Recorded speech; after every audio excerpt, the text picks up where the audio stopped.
ici, on connaît très mal le Canada. On arrive très mal à être conscient de ce que notre législation est historiquement. Et les Canadiens ont été des maîtres d'œuvre dans la transformation de la Caraïbe britannique en paradis fiscaux, de sorte que nous avons contribué à une transformation de l'économie mondiale, mettant en concurrence les États les uns contre les autres pour se disputer un capital devenu souverain. Nous avons été les architectes de cette dynamique économique mondiale-là.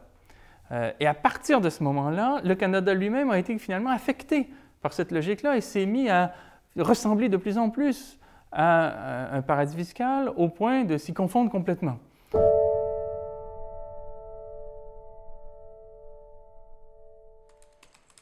C'est-à-dire que depuis des années, les banquiers, les grandes entreprises, les détenteurs de fortune, les riches, ont à leur disposition des échappatoires aménagés par le gouvernement qui leur permettent d'inscrire leurs actifs à l'extérieur de notre champ législatif pour ne pas avoir à payer des impôts. Donc, pendant que les entreprises échappent au fisc, nous nous trouvons à devoir financer davantage des services publics qui sont de moins en moins bons. On est dans un cercle vicieux qui n'en finit pas de mener à l'étranglement des peuples.